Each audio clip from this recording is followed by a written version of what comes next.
จะวางแผนไว้ได้ละอนาคตเจ้าเก็บมื้อแรกนี่ถือเลขตื้อหนึงสิเริ่มเฮ็ดในชีวิตซื้อดินเฮ็ดเฮินที่ดินเฮ็ดเฮือนอยู่โดยแล้วเฮ็ดหยังต่อวันนี้เบิดแล้ว เบิดแล้วคันง่ายยังบ่ได้เฮินก็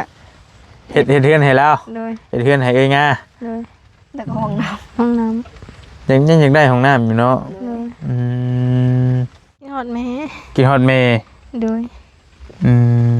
มีคนโรคจิตโทรหาโดยเพิ่นว่าได้ล่ะเยอะนะกูว่าเพิ่นว่าได้แบบบ่ใส่ทรงใส่เสื้อนะผู้ชายแก้เสื้อโทรหาเลยโดยโอ้ my god ตัวเฮาก็เจอคือบ่อัดคลิปไว้แน่เฮาก็เจออะไรแต่เฮาบอกแล้วบอกกูคน บอกโคตรไว้บ่ได้ใส่เสื้อจักโตเลยบ่ฝันร้ายบ่โดยฝันร้ายแล้วเอาเห็นอ่ะอุ้ยไปหน้าเฮาก็ปิดแป๊บไปแล้วเลยคนอ่ะคนละแสนเอ้ยเจี๊ยบเพิ่นฝากให้เข้าใจเลยเอาเจ้าเก็บไว้ใช้ก็ได้เด้อตัวนี้เด้อมันยังคืออัตราสิเก็บทรงก่อนเอ้ยเนาะเก็บทรงยังบ่ปันกันคนละแสนมาให้อาสิแบ่งให้เพราะว่ายันไปดึงดังเกรงใจกันอีกเอ้าเก่งแท้แม่นบ่โอเคอ่ะอึดอัดยานแบบบ่ถึงใจหมู่นะโอเคเข้าใจ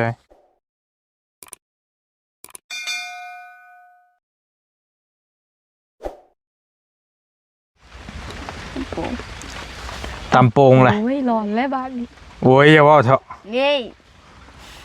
ชิมี่เสียเป็นความต้องพันเก่งดีเก็บทรงอยู่ไหนถึงเหมือนไอ้ถอยไว้จังเลยตกเทียงแล้วแค่หน่อยถอยเด้อเก็บทรงปวดนะไอ้ปวดเป็นคนขี้ย่านเลยเอามาซื้อบ่เชื่อบ่แล้วเต้บ่เชื่อสบายดีแล้วน้องเด้อสบายดีตอนแรงเฮาก็ยังบ่ได้เมื่อพี่น้องเอ้ยฝนยังลิ้นอยู่โอ้รอมึงบ่จะคืนเฮ้ย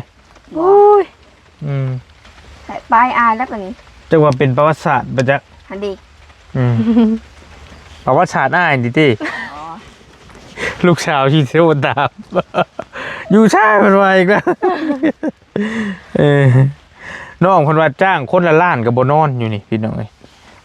คนละล้านก็หลายไปได้กับโบนอนนะเฮ็ดเฮือนให้ไหมกับโบนอนบ่ล่ะบ่ผู้ที่บ่เขานอนจนได้มีคนที่แบบบ่รับเชิญมานอนเนาะมันบ่มีนะเฮ้ยโอ้ยเว้าหลายนะบ่เห็นเนาะเฮ้ยโอ้เฮ็ดเฮือนให้ไหมแล้วอันบ่มีเพิ่นว่าอันน่ะไผสิเลี้ยงแม่เจ้าละน้องงาไผสิเลี้ยงพ่อแม่แบบเฮามานอนอยู่นะบ่แม่นความหมายว่าอนาคตมันเว้าบ่ได้เรื่องอนาคตเนาะว้าวนี่แม่หรือกับน้องเราอีกเด้2คนเฮาคือบ่ยกตัวอย่างคืออ้ายนี่แม่เพิ่นมีลูก2คนมีอ้ายกับบ่เตียงแต่บ่เตียงเป็นคนอยู่นำแม่เป็นคนเลี้ยงแม่ได้เราเอาเมียมาเฮือนบ่เตียงแต่อ้ายนี่แยกเฮือนออกอายุต่างหากไอ้นะแต่ว่ามันก็ต้องมีผู้ใดผู้หนึ่งหั่นนะที่เลี้ยงแม่แล้วคนอื่นก็ต้องแยกเฮือนออกบ่หรือไปอยู่ไปนำลูกนำเมียไผมันหั่นนะอันนี้ก็ยังบ่ทันฮู้บ่หรือเป็นเจ้าบ่สิแม่นแล้วว่าเป็นผู้กกเนาะเอาเป็นผู้กกได้กับผู้นี้แหละป่ะไอ้ก็เข้าใจแต่ว่าบางบ้านลูกหลานได้เลี้ยงแม่แม่นบ่ก็ไอ้หมูการต้องน้องจองกันต้องได้ออกคนนึงอันนี้ไอ้ถามจะซื้อดอกบ่ได้ว่าหยังดอกอยากฮู้แบบว่าถ้าเบิ่งมันก็เว้ายากแต่ว่าส่วนหลายบ้านอ้ายก็ลูกหลาเพิ่นว่าได้ลูกสาวหละมูลได้มั่งหลายแม่นเหรอวะส่วนหลายก็คือคนในบ้านนี่เพิ่นลูกหลาสิเลี้ยงพ่อเลี้ยงแม่นะเป็นลูกคันสมมุติลูกสาวหละก็แม่นเอาผัวมาเลี้ยงแม่อยู่เฮือนสินะเอาไปดูสกุกลูกกันนั่นแหละจังว่าอ้ายจังถามว่ามันเป็นแนวใดหั่นนะจะมีน้องจักคนนั่นเนาะ2ผู้ชายที่ไปช่อนรถไปเจ้ามื้อนั้นบ่ โดย แม่นแหละแล้ว ใส่ผู้นึงอีก น้องของผู้นั้นอีกบ่ โดย แม่นล่ะบ่ผู้นี้น้อยหั่นล่ะบ่ ผู้น้อยๆขี้เดือน อ๋อโอเคมื้ออ้ายขึ้นไปเฮือนมื้อแรกหั่นเนาะ โดย อืมน้องงาหันมีน้องชาย2คนและมีพ่อมีแม่เอาอีหลีนะครอบครัวเจ้านะมี5คนจะได้ประกอบไปด้วยแม่ของพ่อเจ้าบ่อันที่เราอยู่นํกันนะ เลย เป็นแม่ย่าเป็นแม่ย่าแต่พ่อปู่น่ะเสียแล้ว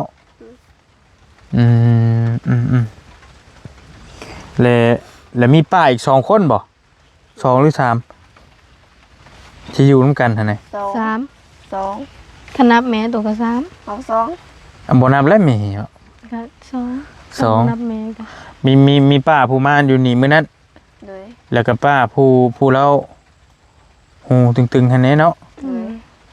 อันนั้นน่ะคือน้องเอื้อยของพ่อเจ้า เลย เบิดสองเลย เลย เพิ่นก็สิอยู่นํกันหัน เลย พอแล้วบ่มีผัวเด้พี่น้องทั้งสองคนหันบ่มีผัวประเด็นบ่าคนหนึงหันเป็นแม่ห้างผัวป้าแล้วจังตายบ่ตามที่อ้าย โอ้แล้วจังตาย ป้าผัวแล้วผัวจังตายแล้วผู้หนึงหันบ่เคยมีเลย เลย อืมก็เท่ากับครอบครัวโรงงานนี่ก็มีมี6มี7ทั้งป้ามีใครอีกบัดนี้ อาย มีลูกของป้าอีกบ่ โดย จะคน หง คนนึง คนหนึง ไอตัวว่าอินนาดี อาเซนดีนะบ่แม่นคนละคน ไอ้ อยู่ใช้เพิ่นอยู่ใช้ตอนนี้ อยู่เวง เฮ็ดงานก่อสร้าง อยู่เวงดีตัวว่าให้ฟังกันดิ ไปเฮ็ดงานอยู่เวง เลย โดยเฮ็ดงานมาหา เพิ่นยังเป็นวัยรุ่นอยู่บ่ เลยไม่ได้มีหรอก เป็น8คนเอาง่ายๆแล้ววันนี้แหละเฉพาะน้องงาได้บ่ยังบ่ได้รวมน้องฟ้ากับน้องแม่นนะพี่น้องเอ้ยเฉพาะน้องงานี่ไล่อยู่นํกันนี่มีละ8คน9 10ทั้งน้องฟ้าน้องแม่นเนาะน้องอิงน้องฟ้านี่น้องนี่เป็น10คนพอดีตอนนี้ ก็ไม่เท่า ไม่เท่าไรหรอก ไม่เท่าอีกเนาะ เลย ยังบ่ได้ไล่ไม่เท่าอีกโอ้เป็น11คน เลย ตอนนี้ให้อยู่เฮือน10ไปเวียงผู้หนึง โดย เลย ไปทั้งเบิดน่ะ11คนปาดเถอะมีหยังก็ต้องแบ่งกันแม่นบ่ล่ะ เลย แบ่งกัน อืม เพื่อนไงครอบครัวใหญ่พอสมควรมีหยังก็แบ่งกันกินบัดนี้แหละความรับผิดชอบแหละบอลี่ก็เบิ่งแหละอนาคตก็สิแม่นน้องๆเพิ่นนี่แหล้วนี่หาเลี้ยงห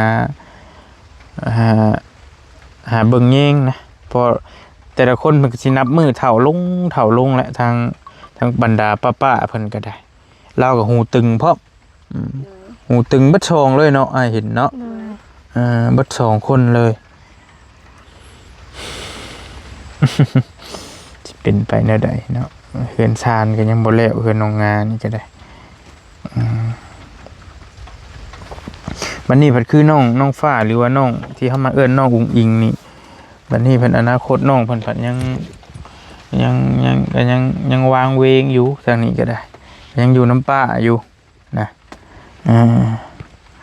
จะวางแผนไว้แนวใดล่ะอนาคตจะ เก็บ มื้อแรกนี่ถือเลขตื้อหนึงสิเริ่ม ซื้อ เฮ็ดแนวใดชีวิต ซื้อดินเฮ็ดเฮิน ที่ดินเฮ็ดเฮือนอยู่ โดย แล้วเฮ็ดหยังต่อวันนี้ เบิดละ เบิดแล้ว คันง่ายยังบ่ได้เฮินก็ เฮ็ดเฮือนให้แล้ว โดย เฮ็ดเฮือนให้เอ้ยง่า โดย แล้วก็ห้องน้ ห้องน้ำ ยังอยากได้ห้องน้ำอยู่เนาะ ำเล โด ย ย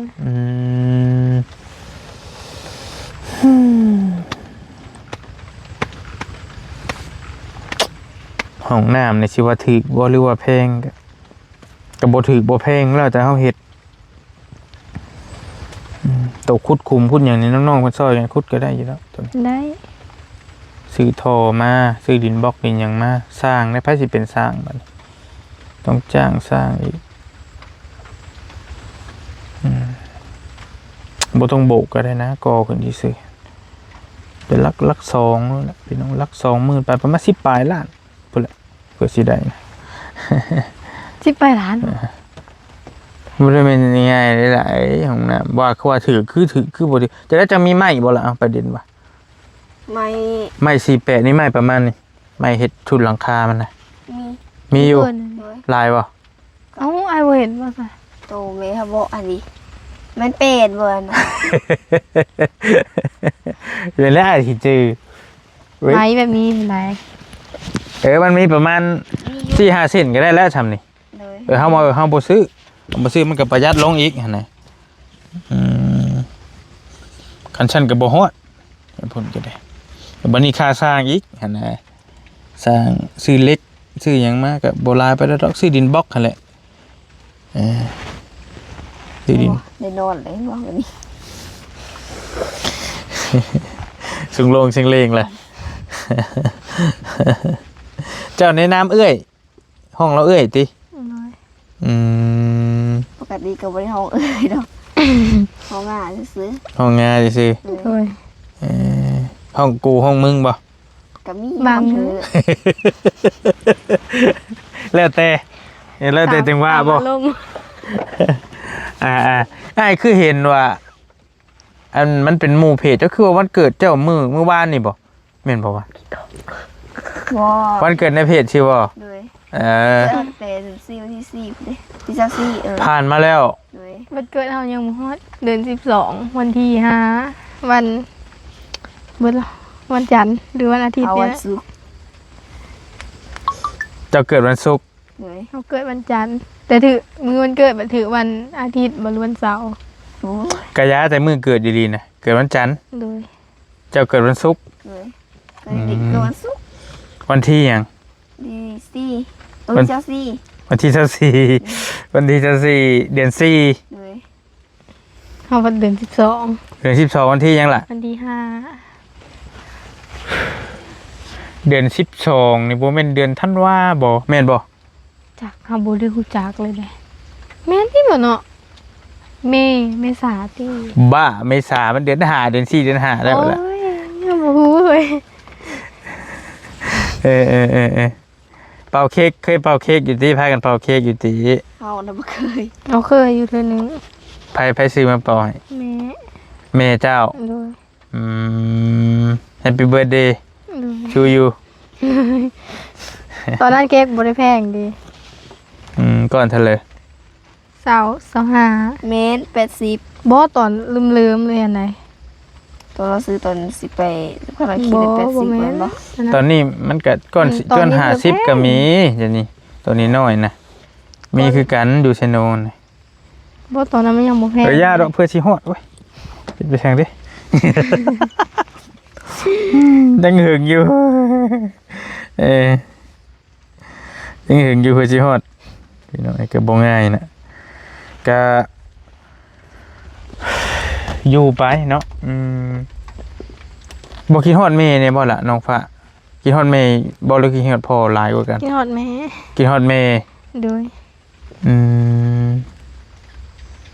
มีอยู่บ่ล่ะเฟซเพิ่น มีอยู่แต่โทรศัพท์หน่อยนี้บ่มี เจ้าห้องแม่แล้วนี่ได้เนาะ สาว เพิ่นน่ะสาว เลย ยามได้เพิ่นมาบัดนี้ ปีหน้า พี่ บ่ นา บ่ได้มาเฮ็ดนาบ่ บ่เฮ็ดกะเราก็เฮ็ดอยู่อันโพเราละ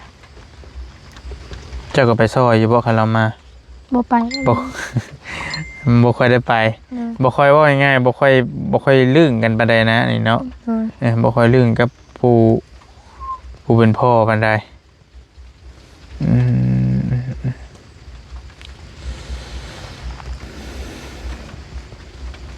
ปีหนึงติดต่อกันอยู่บ่จัก 2-3 เทื่อ เรา ติดอยู่ โทรหาบ่ เพิ่นเฮ็ดงานหยังฮะเฮ็ดงานหยัง สอนทุเรน เฮ็ดโซนทุเรน โทนสุเรน สวนมาทุเรน สวนบักทุเรนสวนทุเรียนพี่น้องเอ้ยอยู่ภาคใต้พุ่นแหละกันว่าสวนทุเรียนอยู่แม่นอยู่จันทบุรีพุ่นบ่ จักแม่นที่บ่ ย่าแล้วเราไปกับผัวกับลูกบ่มีลูกไปนำ บ่มีแต่โพ 2ผัวเมียแล้วฮะวันนี้ลูกผัวเราหันจักคนนะ เรามีลูกอยู่คนหนึงแต่ลูกเราก็ไปอยู่นำแม่เก่าแล้ว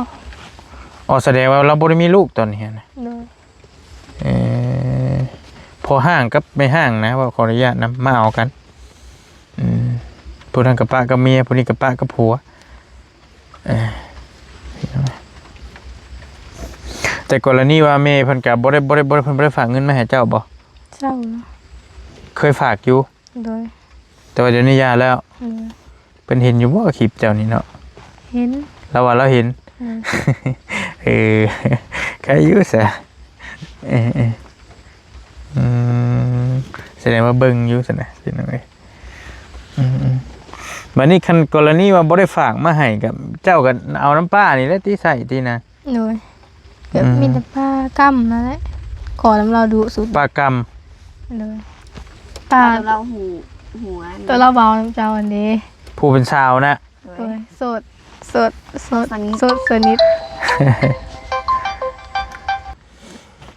โอ้ตาย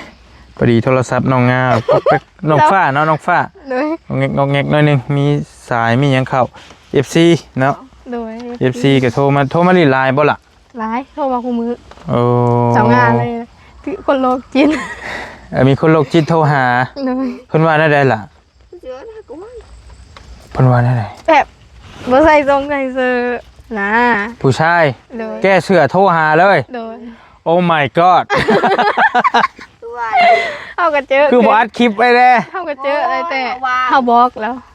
เขาบอกกูคน บอกโคตรไว้ บ่ได้ใส่เสื้อจักโตเลย บอก ฝันร้ายบ่ โดยปัดร้ายแล้วเอาเห็นอ่ะอุ้ยไปหน้าเอากับปิดแป๊บไปแล้วเลย คนใส่เอา คนแบบประเทศต่างประเทศนะกับคนแบบพม่าบ่แบบภาษาคือเขมรแต่มันบอกแม่น เปิดให้เบิ่งเบิดเลย เลย โถจะเปิดปุ๊บแล้วนึงอ้าตกใจว่างเลยบ่ โดยวางเลยหับปุ๊บวางปั๊บ เขาก็บอกเลย บอกพร้อม ทีมงานนี่ก็อย่าเลียวหลังกว่า แบบประทันตั้งโต๊ะเลย บ่ทีมงานนี่ก็รู้สึกว่าถึกหลายคนอ้ายก็ถึกเทื่อนึงตอนอยู่ไทยบ่ตอนน่ะ แต่อันยังคือ ถึกอ้ายก็ถึกคือกัน หลายคนทีมงานก็เกือบคู่คนบ่เฮ็ดแม่เอาไปมาเอาคนเดียวกลุ่มเดียวกันบ่จัก หลายคนเลย อืม กูคอยหักนั่นแหละแต่บุคคล อ้ายก็บ่ฮู้ว่าเพิ่นเฮ็ดเพื่อหยังนะ เนาะ โทรมาแล้วก็แก้ผ้าให้เอ้า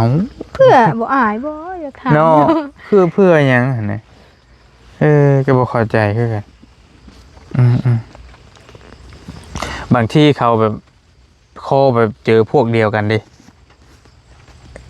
ก็อาจจะทางนี้ก็อาจจะแก้ผ้าใช้กันเลยก็มีสินะมันบางที่คนโรคจิตได้ล่ะโรคจิตต่อโรคจิตนั่นนะโทรคอไปเจอกันแม่นบ่ เลย นึกภาพออกว่าเป็นประมาณนั้นนี่เนาะ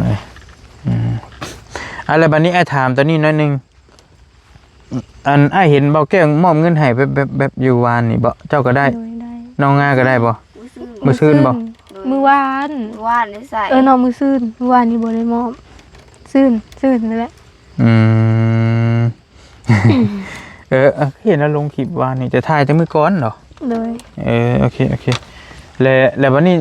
ยังอยู่บ่มีบ่เงินใช้น้ำเจ้าตอนนี้ล่ะ ให้ป้าแล้วค่ะ เขาเส้นเดียวเลย เอาน่ะยังอยู่20,000เอาไว้แต่50เราไปซื้อบัตรแล้ว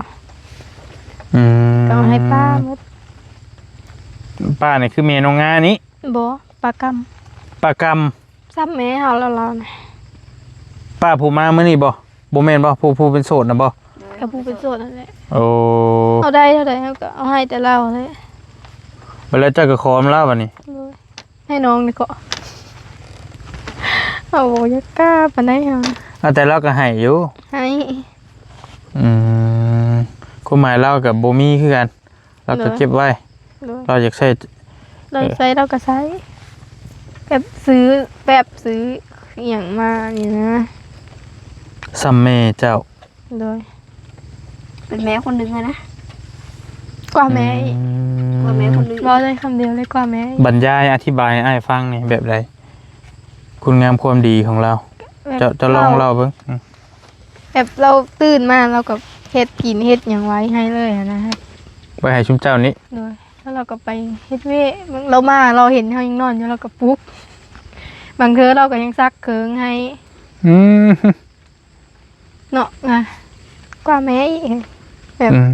ได้อย่างเราก็เอาไว้ให้นะ แล้วของเขาซักเองเด้เขาซักเองเด้ของเขา เขาก็ซักเองเดี๋ยว บ่เพิ่นแต่ยังน้อยบ่ เดี๋ยวตอนนี้ก็คือกัน บางทีเสือจะป้าว่าให้เจ้าบ่ได้ใช้แต่เราไปซักให้เอง เลยบางเดือนเขายังบ่ได้นุ่งสำหรับเอาไปซัก อ่า โอ้ อ่า เขาก็อยากหายแล้วบัดนี้ เอา ก็บ่หาย อืม เบาะเรายังบ่ได้ใส่แล้วก็อ๋อ อืม นี่แนวคือเก่า อืม บางเทื่อเขาก็ซักให้เราคือแต่ส่วนหลายเขาบ่ได้ซักไปคือด้วยโดนๆเขาได้ซักแค่นึง เป็นไปแนวนั้นบอก โดย มันพอมือหรือเปล่า ย่านบ่ พอมือหรือเปล่า มีอ้ายอยู่ทั้งคนย่านเนี่ย เขายา ลองแนมไปเบิ่งฮอนไหม อย่าแนม บ่ยังแวบแป๊บแวบเข้าไปหากันนะ เห็นเด็กแข่งล้อแบบนี้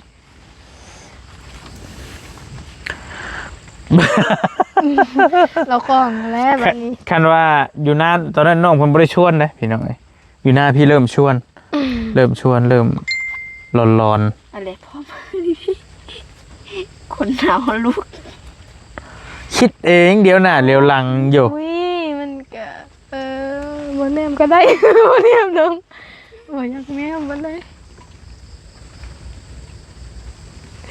แนมอย่างไงกะ แนมมึงเด็กคนบางเด้ เอามือเฮาอ้อมมาให้นั่นบ่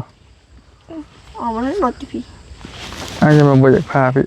ตานี้แหละไกลสุด แต่สุดบ่ เนอะไปงั้นมันไกลมันไม่ออมอีก อ๋อบุ๋ยโอ้ เบิ่งหน้า ยาเลย เบิ่งหน้าสิก็บ่ได้เอาจังซี่ซะให้สิคุยนํก่อนย่านแล้วกำลังสิคุยไป เบิ่งหน้า จักสิย่านพี่เลย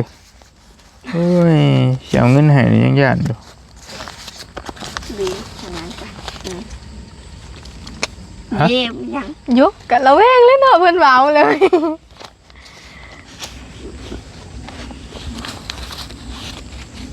พลยุทธแล้วเนาะ ดูลืมเหงาแล้วบัดเฮ้ย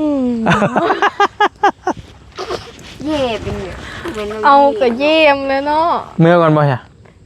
เบาๆก่อนก็ได้ให้เราจบก็จบเลย เจ้าไป ยังไหวอยู่นะ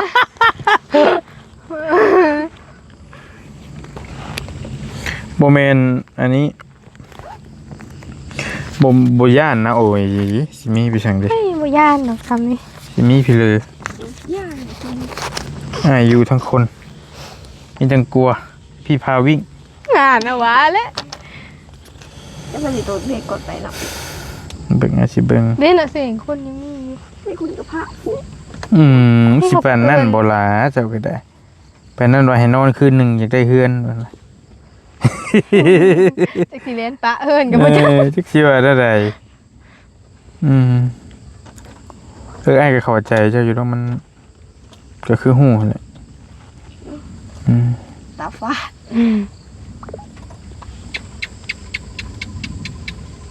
กับแกมีเนาะทีนึง เกณฑ์ ขี้เกียจลงไปว่ากับแกแล้วบัดนี้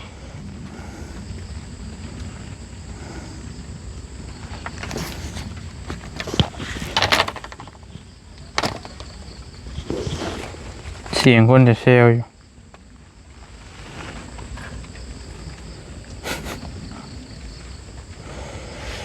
มีเอื้อยเพิ่นเอื้อยใจะดีเพิ่นฝากเงินไว้ท่านหนึ่งเพิ่นว่าไว้ให้ไปแจกเด็กๆเพิ่นว่าเป็นไง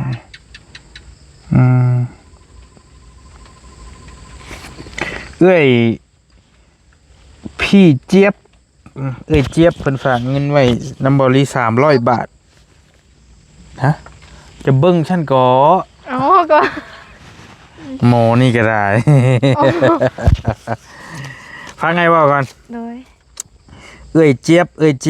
เพิ่นฝากเงินไว้น้ำอ้าย300 บาทและบริโอนให้ห้านเพิ่นส่งให้มาเหลือประมาณ180ปลายพันนี่แหละแต่เพิ่นว่าให้ไว้ให้น้องๆไว้ให้ไผก็ได้ว่าให้น้องๆใช้จ่ายว่าซั่นว่าให้เด็กๆแต่อาสิแบ่งให้ชุมเจ้าเด้ออ่ะคนละแสนเอ้ยเจี๊ยบ เข้าใจได้ละ เพิ่นฝากให้อ่ะ เข้าใจเลย เอาเจ้าเก็บไว้ใช้ก็ได้เด้อตัวนี้เด้อ โดย มันยังคืออัตรา เอาตาใส่ เก็บทรงก่อนเอ้ยเนาะ เก็บทรงหยังปันกันคนละแสนเอาไว้ใช้ที่โตเด้อ โดย หรือว่าตัวนี้เอาบ่แบ่งเอาอีกบ่ เมื่อเฮินก่อนจังเอาอันนี้นะมันหลาย มันหลายโพด โดย อืมบอกความหมายว่าเพิ่นก็บ่ได้เจาะจงให้อ้ายคันนั้นก็อ้ายสิให้อยู่นี่เลย ตัวน่ะ แล้วแต่ไอ้แบ่งบ่ หรือว่าแนวใด แล้วแต่ ไอ้แบ่งบ่ อ้ายแบ่งโลด แบ่งบ่เป็นเลย อืมความหมายเจ้าเมื่อเจ้าก็แบ่งกันอยู่แล้วแม่นบ่ โดย เอามาสิมาเอามาให้อ้ายสิแบ่งให้เพราะว่ายันไปก็ดึงดังเกรงใจกันอีกเอ้า เก่งแท้ แม่นบ่ เด้ออึด โอ อัด เค บ่ อ่ะอึดอัดยานแบบบ่ถึกใจหมู่นะ โอเคเข้าใจ3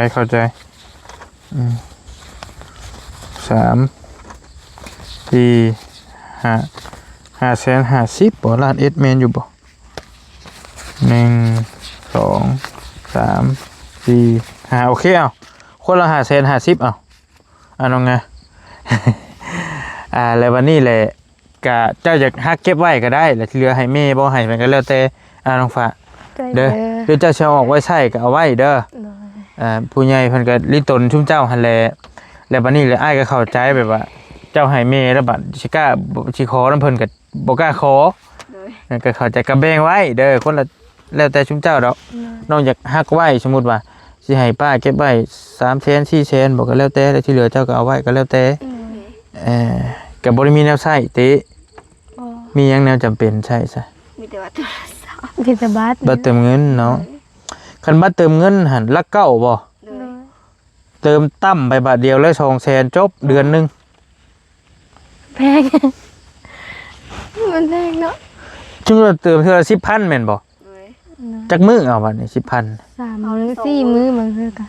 ก็ซื้อ เฮาบ่สุรินทร์เด้ แต่เฮาก็บางทีอยากลิ้นก็ประหยัดเอาอดออมเอา โดย แต่ว่าคันนี้มันบ่จำกัดได้ลิ้นได้ตลอด200,000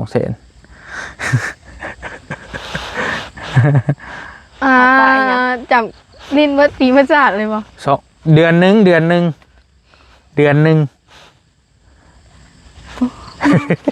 เอาเลยแต่เอาเลยแต่มีแต่มันคำมันมืดแหละก็ขอมกขอฝากเจ้านบมือขอมกขอบใจเอ้ยเจี๊ยบ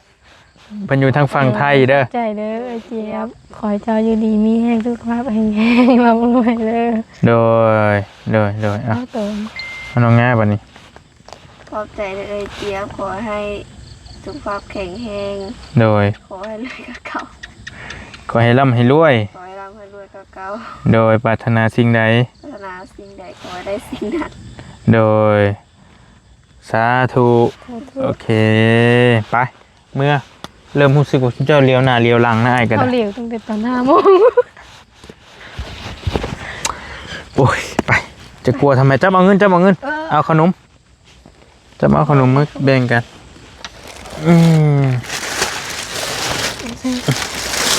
บอลี่มาทั้งคนไม่ต้องกลัว ไป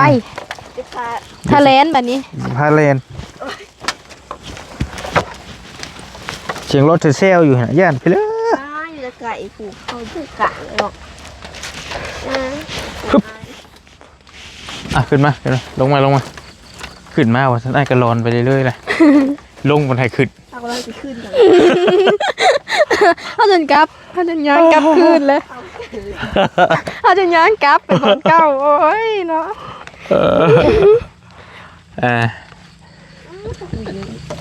ขาดบ่ได้เลย ก็ต้องยกตัวนี้ขึ้นอีก คนมันผมยาว ไม่แต่จุดเดิม ยายรู้จักพี่น้อยเกินไปแล้ว ได้ว่าถึงว่าล่ะ โอ้ยหัวไหนนักอะไรวะนี่ เว้ย ยับเขาอันยับเขาอีกถึงบ่ บ่มีแหง โอ้วลี ปลา ฮะ ลีบุษือว่าเอ็ดเลยเนาะ ฮะไอ้ตุ้ยชื่อแล้วไอ้จอยก็ไปเถอะบอกแล้ว แนมมึงอ่ะ มีแนวแล้วแลด เว้ย ไว้แท้นี่โมนี่เว้ย โยเอาตัวรอดให้ทัน โอเล่นให้ไวกูมูหดเนาะ บอกจะเจ๋งรถอันดาเซ็ตเลยนะ เนาะ อ่า เจ้าชิก้าแย่งเมื่อบ่เอา บ่ นี่ เล่นกันมาคือเขา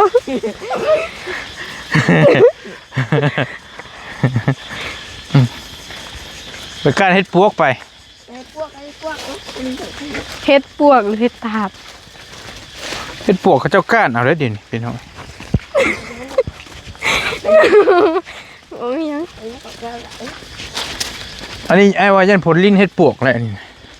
มืออื่นเจ้าเนาะ มาให้ท่าน เพราะชวนลายเขาเจ้าก้านเอาได้ มาบ่ แม่นบ่ ทันบ่ได้โดยบ่ได้กิน อืม ปีกายนี่นะเฮ็ดปวก ปลาทำไรเอาโดนหน้า เฮาจนเอาไปขายได้เป็นล้านผู้ เอาโดนหน้าอันนี้ ได้ลายโทรบอกอ้ายนี่เด้อปีนี้เด้อจะมาซื้อน้ำดอก อยู่แถวนี้นะมันบ่เป็นลาย ไปโคกแถวกกวิกแถวผู้ทางแวะไปบ้านนางกุจานผู้หลาย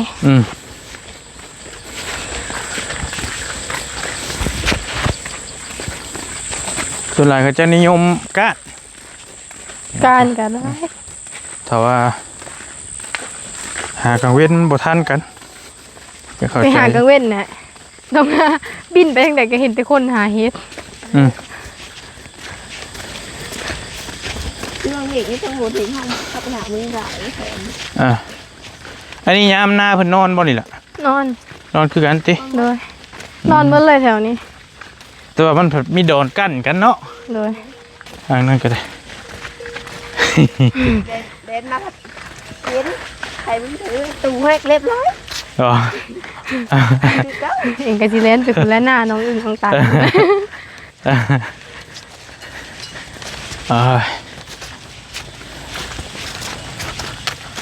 มาปุ๊บเชิญ ไม่ยังสิตาเขาเป็นผู้ โอ้ตายนั่นบอกเอาไม้มาให้ก่อน น้อง โอ้ยเจ็บผมเด้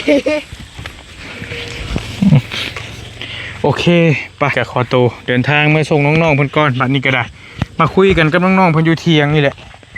จนมืดกะพอดีมืดชุ่มมาตอน6 โมงพี่น้อยกะอยู่ใกล้ๆนี้เถียงน้องอึ้งน้องตันท่านนี้ก็ได้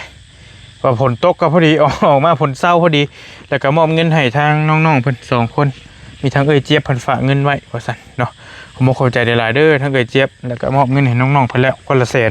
บ่รีเอาเงินบ่รีตื่มให้เพราะว่าเงินเพิ่นมันบ่พอก็ให้คนละแสนเพิ่นไว้ใช้ไว้จ่ายอยู่ดีมีแฮงร่ำรวยสุขภาพแข็งแรงไปก่อนแล้ว